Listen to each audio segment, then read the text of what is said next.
started looking at last time, and we're going to continue looking on. So in your title there, you'll notice the ...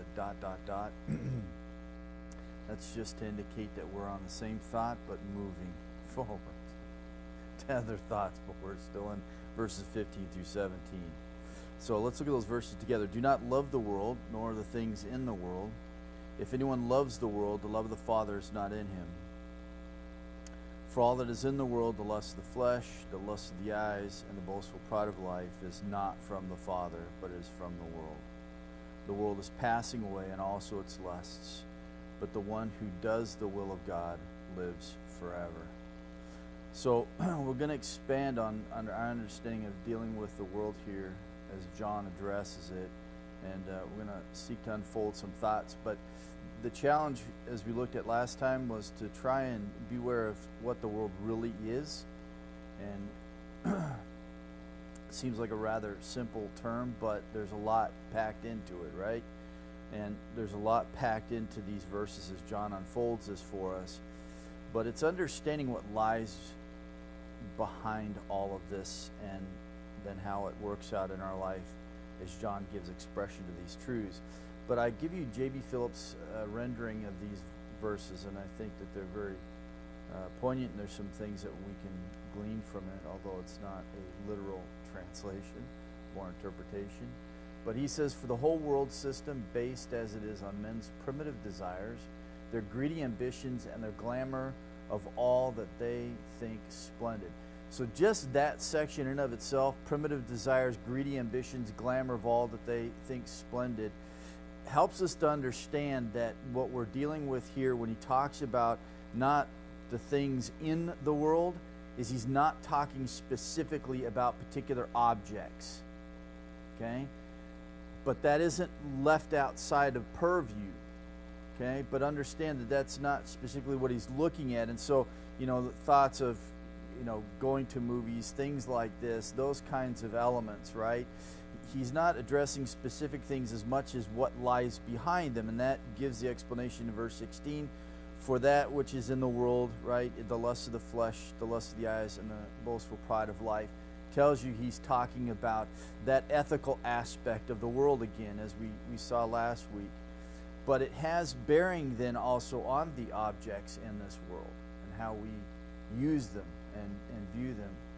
So he goes on to say, these things are not derived from the Father at all, but from the world itself, this world that is in opposition to God. The world and all its passionate desires will one day disappear, but the man who is following God's will is part of the permanent and cannot die. And now, he's not talking about physical death, because we all die, but it's dealing with the second death, right? So we're talking about eternal life. But he does, if you will, give you a sense of what's happening here in the big picture. And essentially, if I sum it up this way, if we are seeing the world for what it is, the world is passing, it's just a passing show on its way to ruin, right? Everything that we would consider to be of the world is that way, right? The world, the old humanity, those who are in the first Adam as opposed to us who are in the second Adam, Christ, right? All those who are in the first Adam, all those who are part of this world and belong to it, all of that is passing away ultimately to its total ruin. And we see then the clock is ticking down. Now that gives us food for thought then, when in verse 17 he talks about the world that is passing away. Then verse 18, children, it is the last hour. So what he says here in verse 17 about the passing away of the world helps us to understand what he's dealing with in verse 18. What does he mean by the last hour? And also just a little plan of thought in your head, but notice he says the last hour. The article the is not in the Greek. So we're going to discuss that. But again, he's preparing us for what is to come in verse 18 and following. And in verse 18 following, he's going to deal with the antichrists. But also that is also helping us to understand what he means by the last hour. Right? So this world is a show passing away, heading on its way to ruin. We are in the last hour. There are many antichrists, but there's still going to be the antichrist. So that gives us a little bit of sense of where John is going. But just to say to you then, when he is addressing these issues here, our attitude towards the world and towards God the Father, he's setting it in an eschatological context. Part of the problem with us as believers living in this world is that we get focused so much on this world and this life in this world and the preservation of this life in this world. And that becomes part of the problem for us. Okay? I'll give you an example, and then we'll just get into details, but we look at work. Work is a part of everyday life on this earth, right? You need a job because you need to pay your bills. In and of itself, a job is not a bad thing. It's a good thing. It's a benefit, right? It helps us. But if in that job you then begin to trust in that job and the money that comes from that job, rather than in the God who gave you the job and continues to enable you to do the job and keep the job, right? If it becomes the object of trust, it is now displaced God where God ought to be, right? And so then all of a sudden now, what was not a moral issue, ethical thing, right? Something that was good in and of itself now becomes a problem. Okay? So this is what John is going to deal with in a nutshell. This is essentially what he's dealing with. He's not going to focus on specific things. Don't get involved in this. Don't get involved in that. He's going to talk about the force behind it, right? That which animates life in this world. That ethical element that's in opposition to God. Lust of the flesh, right? And so on. And then you go and as you face life, you wrestle with these things, right? And we will come across this often. And that's why when you look at particular generations, certain things are just taboo in one generation and they're not in the next, right? It's the church wrestling with how I'm in the world but not of the world, right?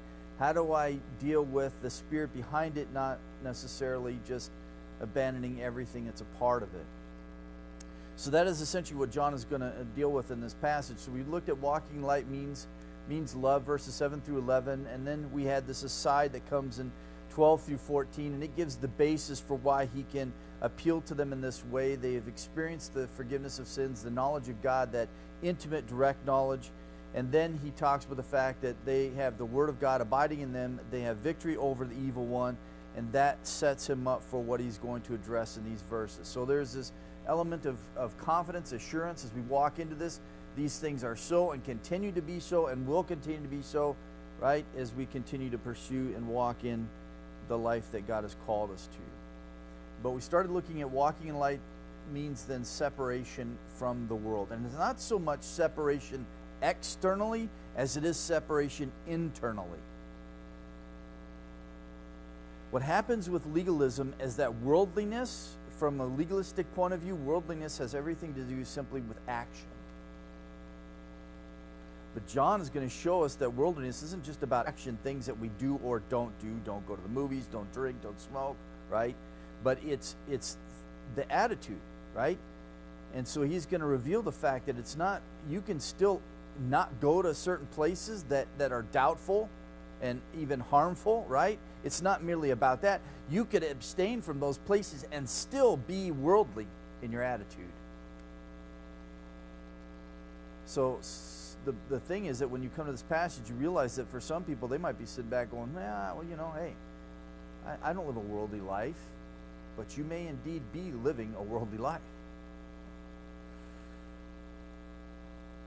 And John intends this warning to apply to everybody. He doesn't leave anyone out. Therefore, he gives these general statements. If anyone, verse 15, loves the world, the love of the Father is not in him. This is inclusive of everybody. And he indicates that then there's no one immune to such a danger. And it's going to be, as long as we are in this world, a constant struggle for us and wrestle for us.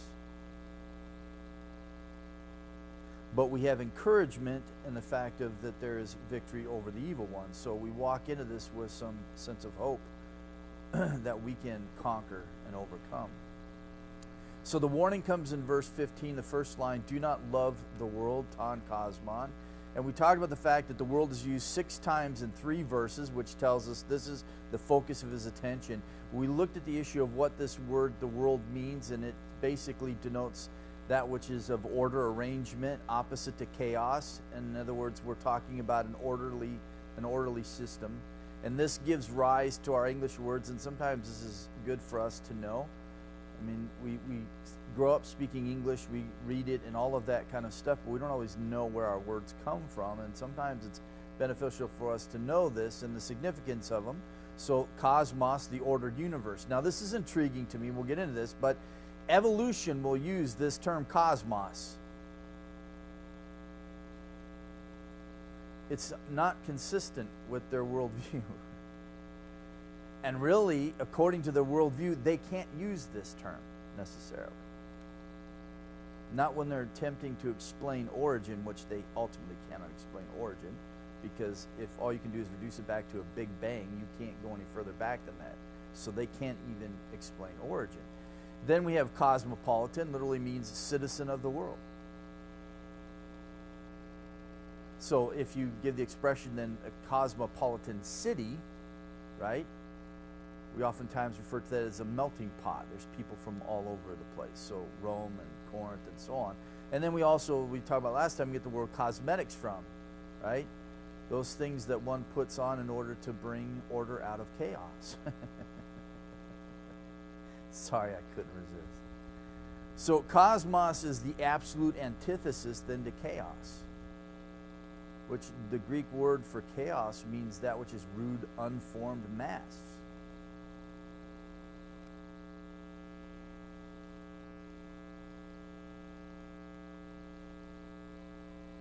So if we look at chaos, then this is which is interesting, because we have evolutionists that will use cosmos, but really their whole theory is based on chaos and order coming out of that. But no explanation as to how that order comes, right? In and of itself. They try to then personify creation as being a living being that determines, right? Natural selection. Nature determines those that survive and those that don't, and on and on. And so we have Mother Nature.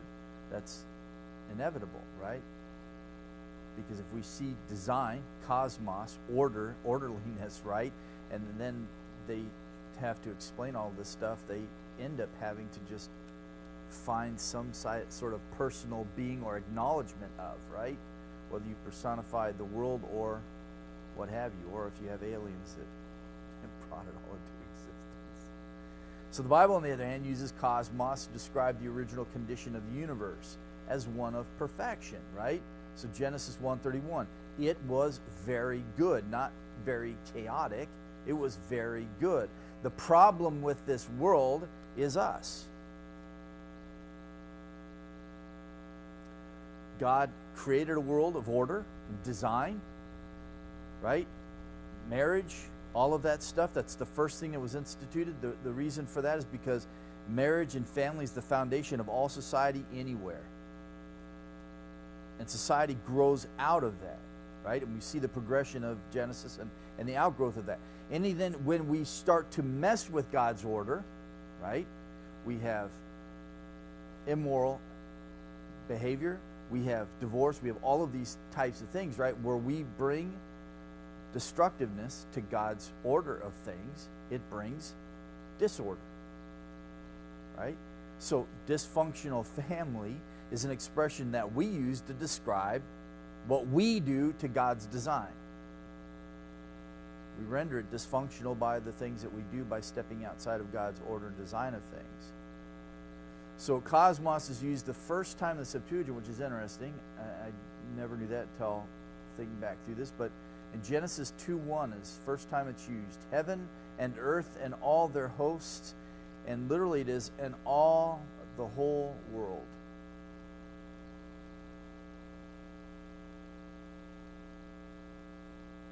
So as in the Septuagint, Genesis 2:1, describing, right, what God did, this is a place of order, not chaos.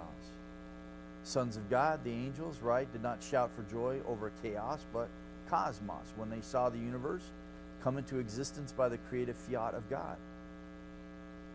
According to Job, they rejoiced, right? Not over chaos, but over cosmos, over order and design.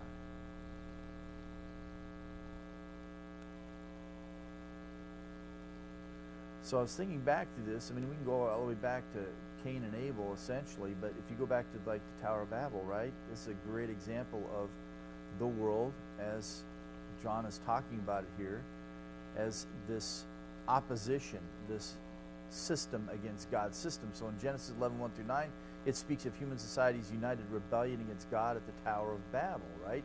They organized this rebellion against God in that they did not obey his command to disperse over the whole earth. They intended to establish themselves. They build this tower. They do all of this stuff, right? The story then of the Tower of Babel shows us that the fundamental fact about the world system. It's sinful man and his rebellion against God. Trying to establish a system against God's system, essentially, right? And all of this is governed and controlled and guided by Satan. So the world's progress, technology, government, organization, they make us better off, but not better. I started thinking about this. Go with me. Let me show you Genesis 4. I'm going to step off the course a little bit here. But Genesis 4. I've been thinking about this a lot lately.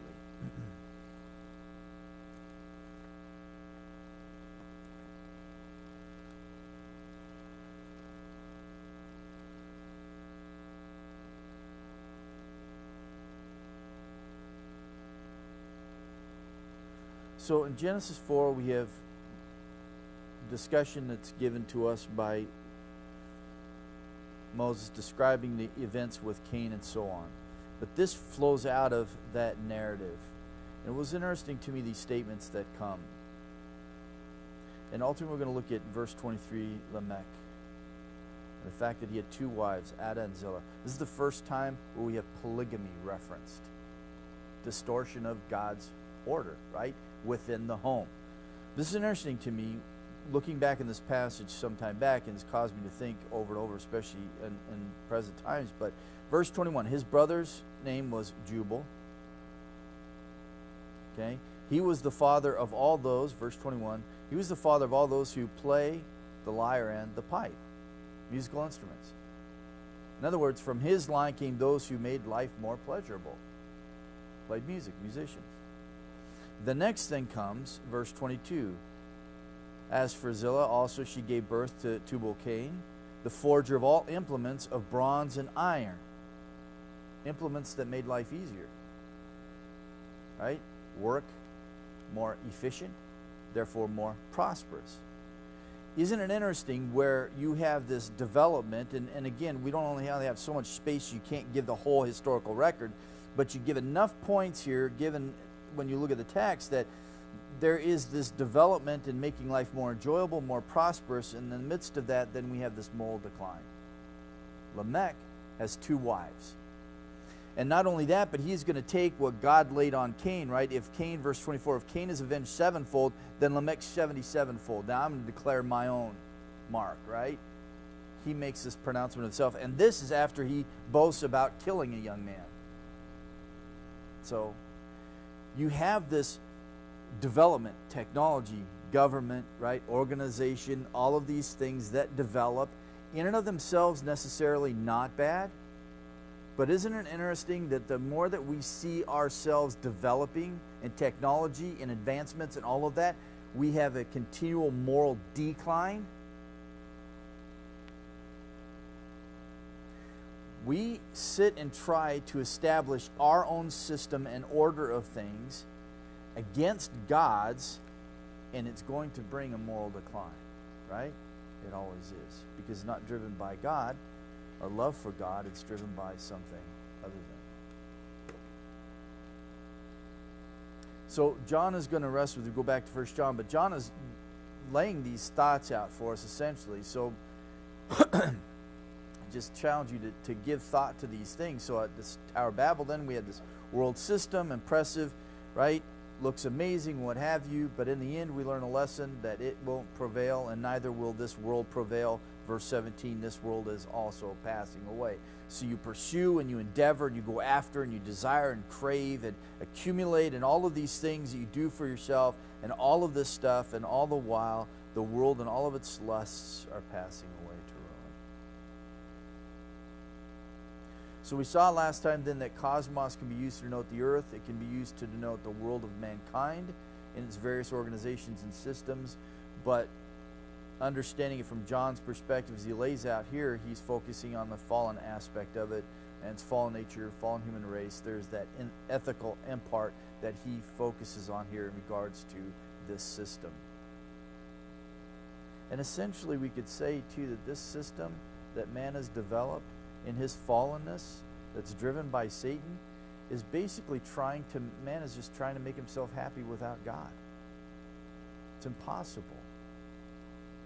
But that's why then for us we need to understand that for there to be complete and total satisfaction in life, it is to be totally satisfied in God. When we can be that way with God, totally satisfied in Him, can we then appreciate the things around us without them becoming objects of worship and displacing God? And then we can enjoy them for what He intended us to enjoy them for, nothing more, nothing less than. So what is this anti-God mentality that John is addressing here when he talks about the world and the worldwide fondness for sin and self? And essentially we could say then the world is whatever cools our affection for Christ. Because we find this conflict here, right? Do not love the world nor the things in the world. If anyone loves the world, then the love of the Father is not in him.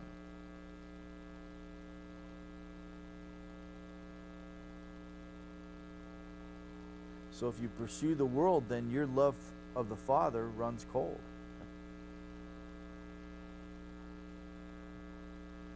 And we can then express the same thought in regards to then God the Son.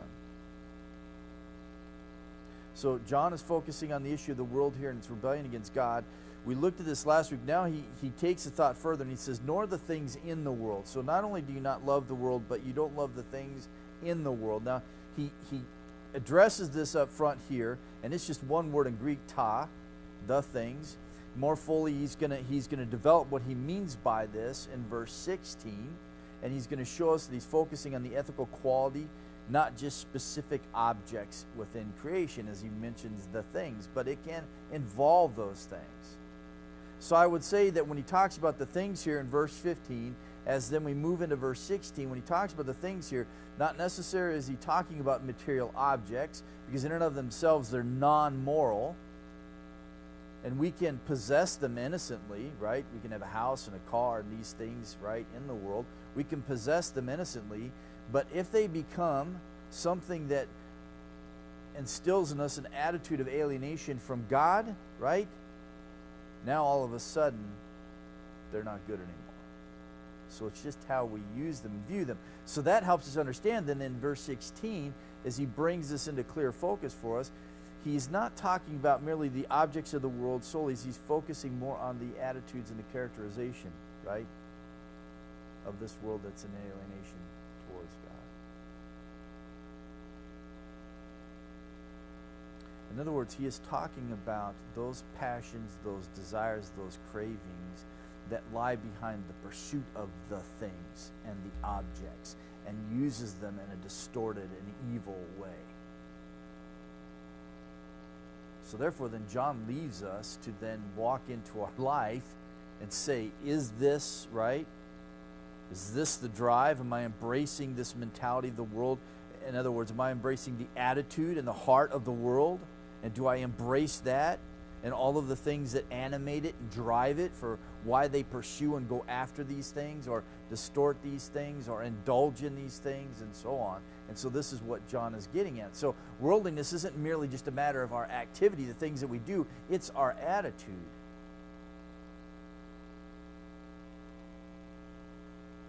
So it is possible then, if we understand what John's talking about here, it's possible for a Christian to stay away from questionable amusements, doubtful places, and still love the world.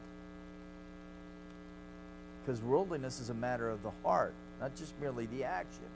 And this is the problem with the legalist and the asceticist. They look merely at the action. Don't do. They don't deal with the heart.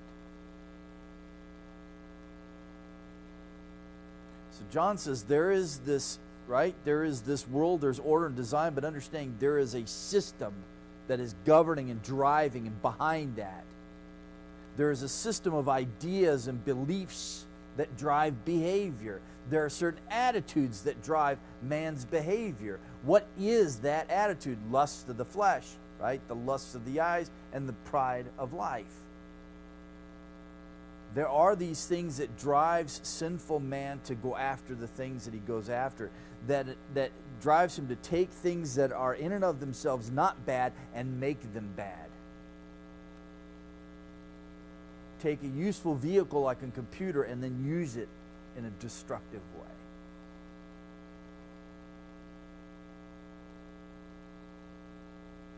So John is getting, if you will, to the heart of the matter. The matter is always going to be the heart.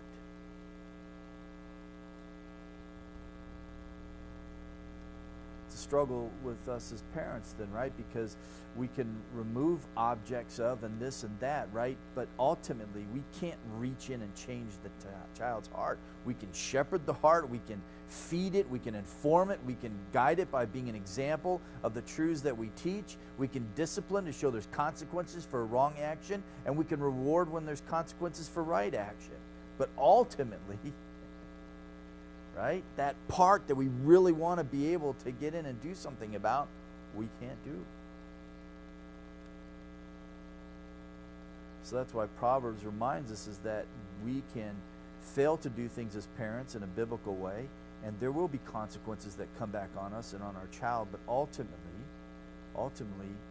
the responsibility lies with that child, because they will choose to live a life that is driven by foolishness, or they will choose the life to live in wisdom, right?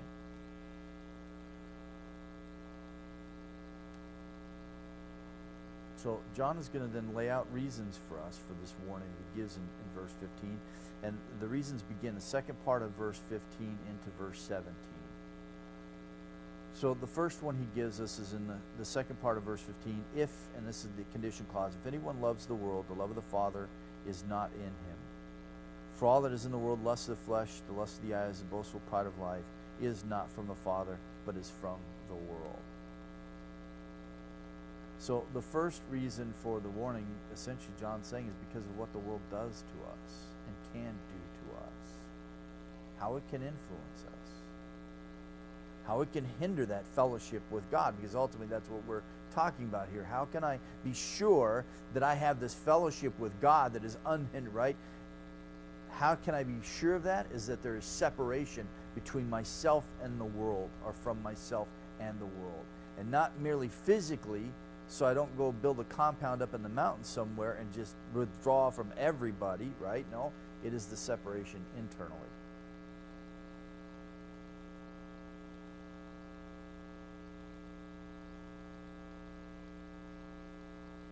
So we can see some pretty extreme moralists in our society, and they can still be worldly.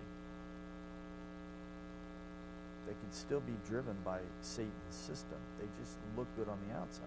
Pharisees, right? Like whitewashed tombs. All clean on the outside, everything was proper. If you looked at their life, you would say, man, they're so stringent. Look at all the regulations and the rules they live by. But inside, they're completely corrupted. Their pursuits were no better then, right? If you look at the religious leaders, and they're putting Christ to death, one of the driving things for them essentially was that they didn't want to lose their power. So while they were religious and touted to be different than, say, Pilate, right? And Roman governor and so on, is they were exactly the same.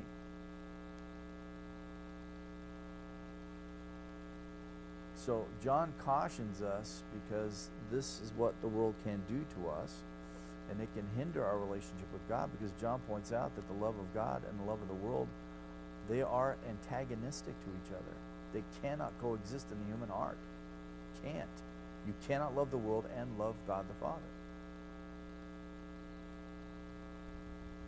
So the truth is spiritual dynamic, that love of the world will displace love of God. But the reverse of this is also true. Love of God will displace love of the world.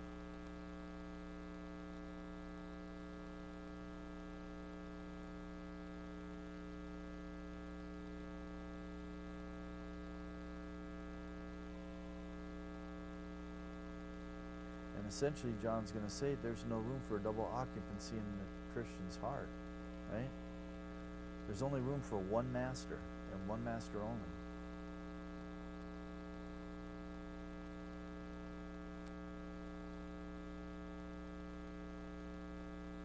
I mean, Christ used the example of God and money, right? But money's just the object. It's the truth that lies behind that, the attitude, right? Because the love of money is a love for the world and the things of the world. So he goes on with the condition clause, and as he elaborates on this, if anyone loves the world, the love of the Father is not in him. So he presents this hypothetical case, and it's for all readers to consider, and it's a constant challenge for us. I mean, this is really what John does in 1 John, is for us to evaluate our walk with the Lord. Are we in fellowship with them, or are we not? Is there anything that's hindering our fellowship? Externally, we may look like we're doing okay, but maybe internally, we're worldly. So the hypothetical statement, anyone, is general. Present tense here of the verb that he talks about in loving, it speaks of that continuous habitual action. In other words, the individual is anyone who is persistently making the world the object of his or her love.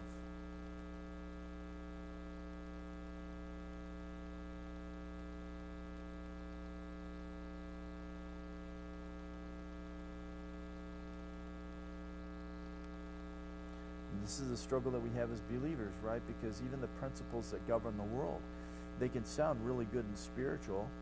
We take them on as believers, not realizing that these are the things that drive the world, not to be driving the church.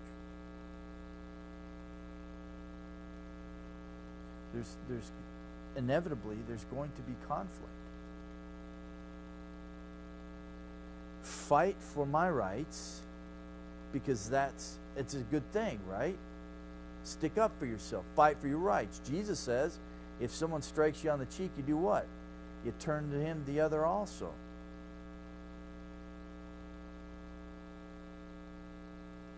Conflict. Sometimes we do this with our finances. I have to be a good steward of the money that God has given me. Usually that's a way in which we cloak how to keep more money for ourselves rather than help other people out. You look at the widow who gives her last mites, right? And as Mark presents it, she gave her life away because she gave everything she had. She's a widow. She had no one to take care of her. And in the nature of the times, this is why it's good to know the historical context, but the religious leaders, they were taking homes away from widows and selling them out from underneath them. So then they had no home to live in. So you left these women destitute. And here is this woman in this historical context, in this moment of her life, and she gives everything she has left. We would say that's not very much common sense, right? We would say that's not something you do. Not very sensible.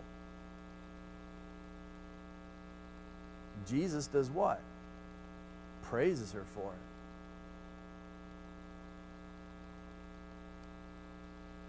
So the challenge that John gives us here by talking about the ethical aspect, not just merely the deeds, but the attitude and all of that that drives it, is to challenge us to look at our own hearts. Where are we inside? Because that inevitably will manifest itself outside.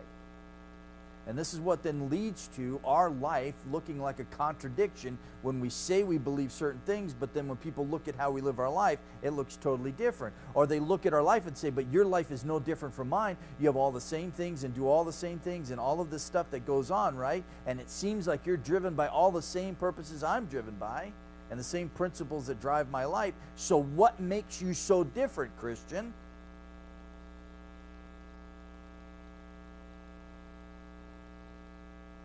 So this is what John is trying to do all the way through this book, is to ensure for us that we have genuine fellowship with God and that we are walking in that fellowship with Him, but not to be self-deceived in any way. Right? Going back to chapter 1. If you say this, you're lying to yourself. You're not telling yourself the truth here.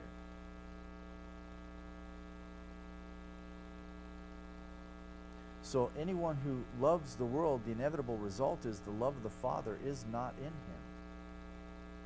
Now, this is an interesting expression because there are several ways it can be taken. This is the only time this phrase is used in all the New Testament. Moments like these are just time to stop and ponder.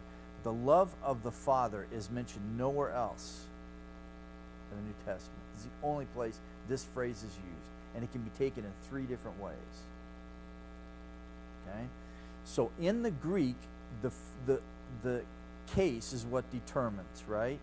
So if you look at it in the Greek, the case can be genitive or ablative. They both share the same form. Okay? So then you have to ask yourself, well, is it an ablative or is it a genitive? And if it's a genitive, there are two kinds of genitives. Right? So just to tell you what lies behind as I'm looking at the text in the original, what I have to wrestle with. Some translations, they interpret it for you. And they interpret it love for the Father or love by the Father. Okay? That would be an interpretation. NASB is good. They just leave you to figure it out. Love of the Father. In English, that's a genitive case. And the genitive can be used in two ways. So here's the three uses of it. First, it may refer to the love that comes from the Father, ablative of source. Okay? And there are some who have taught on this passage would take it in one of these three different ways. Okay? The second is that it may refer to the Father's love for the person involved, subjective genitive. Not merely the love that comes from the Father, but the Father's love for us. In other words, so if you love the world, then there's a disconnect between, right, the Father's love for you is essentially what they're... Or the third one is this. It may speak of a person's love for the Father, objective genitive. And this is what it is. But I have to put the other two out there because they're out there.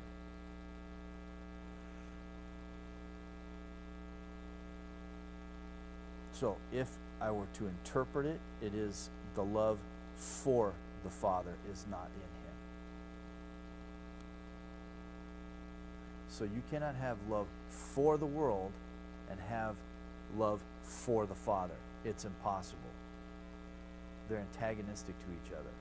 The fact that John puts it this way, right, opposite the love for the world, makes it clear that this is how we're to take it, love for the Father, not love that comes from the Father or the love that we experience from the Father, but it is the love that we have for the Father. But it's understood that it's resting on the love that came from him. So we understand this way for several reasons. One is that he puts it opposite love for the world. The other is that it can be commanded, right? And it is essentially commanded. Do not love the world. So the opposite of that implied then, if we don't love the world, then we're supposed to love who? God. If it can be commanded, right, then it is a love that we have for God, not a love that we experience from God. So the fact that we saw this last time, when John gives this command, do not love the world, we see that love can be misdirected. We can have love and we can aim it and put it in the wrong object. The world and all of its whatever, right? Or we can put it on God. John says this is where your love should be for the Father. And then ultimately, if we do love the Father, then we will be obedient to the Father. And that's what he's going to prepare us for when he gets into chapter 4 and 5. Chapter 4, verse 21, and this commandment we have from him, that the one who loves God should love his brother. That's the command that we should do. So if we love God, we're going to love our brethren. We're going to do what God tells us to do. Chapter 5, verses 2 and 3. By this we know that we love the children of God when we love God and observe his commandments. For this is the love of God, that we keep his commandments, and his commandments are not burdensome. So if you love God, you're going to pursue the things of God, and you're going to seek to be obedient to God. If you love the world, then you're going to seek to embrace the things of. So love for the Father is a reflection of the love that comes from the Father, but here we're clearly focusing on that love that we have for him. Literally, John puts it this way, not is the love of the Father in him. It's emphatic. The negative particle comes first because he's showing that it is utterly impossible. It is utterly impossible to love the world and love God at the same time. You can't. So if you say that you love God, but you're embracing all of the things that animate and move this world, the principles, the ideals, and all of that drive it, if you embrace all that and yet say you love God, you're lying. You're lying. Because John says it's not possible to do that. You can't do both.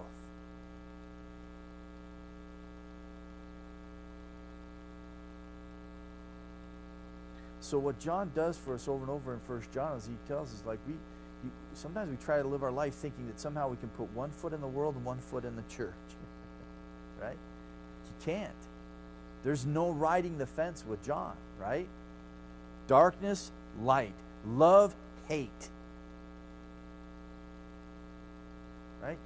Everything is so rigid. Everything is so defined. Everything is just, look, it's this side or that side. There's no in between.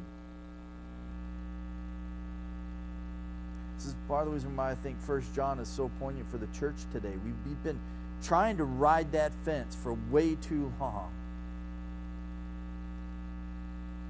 And the world sees that. And they say, well, what's good, the life you're offering, because it's no different than what we're living.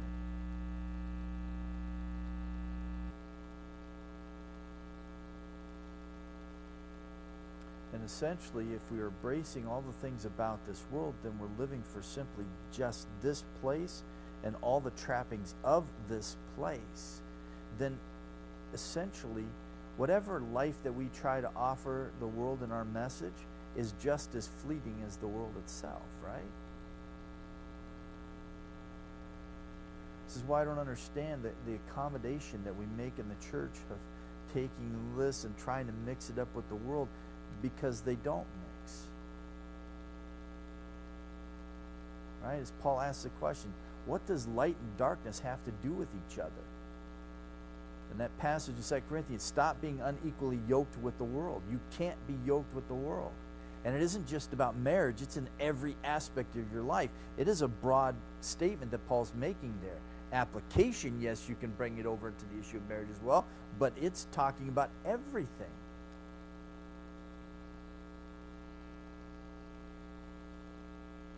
And if we're honest, then we look at our own life, we're also unequally yoked with the world.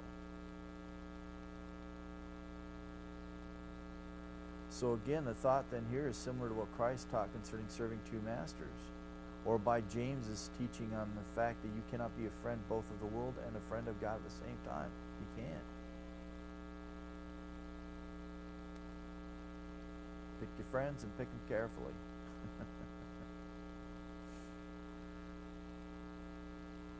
So the tragic statement then comes at the end of verse 15, right? The tragic fact is that the love for God isn't in him. Right? In other words, this is not the motivating power in his heart and life. Is love for God the motivating power in your heart and life? If it is, it will be seen in the things that you pursue, such as being obedient to all the commands that come from God.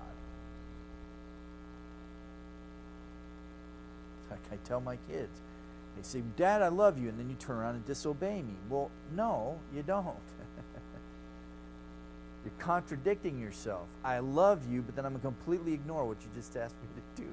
That's what God says, right? You say you love me, right? Jesus says, you're going to say to me, Lord, Lord, but you don't do what I say.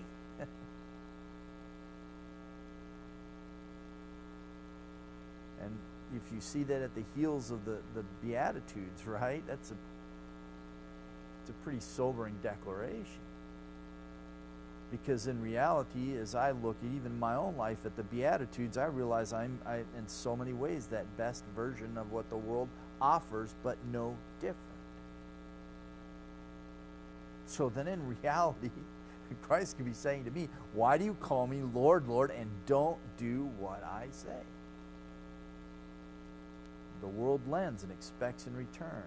They even expect interest. We do that.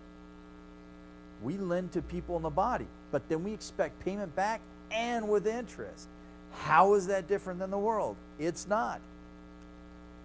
So then you can't say you love God when you're embracing the operation of the world.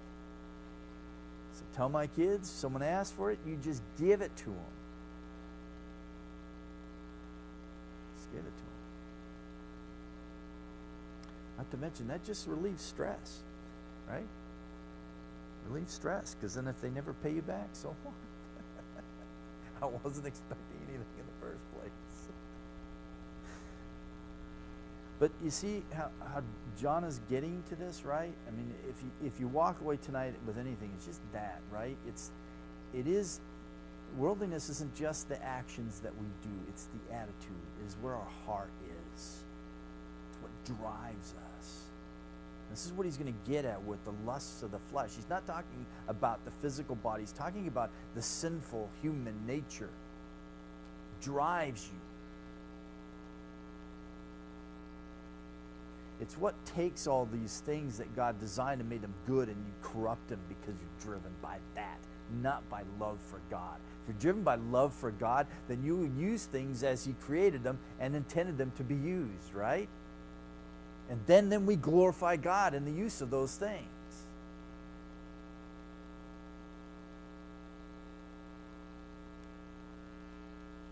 So verse 6, he's going to elaborate on this and what he means by this. And essentially, he's extending that first reason given in the second part of verse 15. He's going to elaborate on it and extend on it in verse 16 to explain what he means by that. Essentially, three statements he's going to talk about. And he's going to address the issue of the lust of the flesh, the lust of the eyes, and the boastful pride of life. And next time we'll come back and look at these. What does he mean exactly by these things? Just tell you that some immediately go to Eve in the garden and all of this stuff. Those are applications of. What we want to get to is what is the point of this, and then we can flesh out how do we apply it. But what's the real principle that John is addressing here, and that's what we're going to look at. And then he's going to give the second reason in verse 17, and this is easy. We won't probably spend a lot of time on it, essentially because the world is going, right? And this is why we don't want to love the world. It's all passing away. The world is passing away, and also its lust. This truth explains the second reason for not loving the world, and so on, and then the third and the second part of verse 17. So we probably won't spend as much time on the second and third one as much, but felt like the first one had to be clarified a little bit better for us so we can figure it out, so we don't fall into the trappings of legalism and asceticism. Because we might just find out we're just cleaned up reprobates is all. Questions?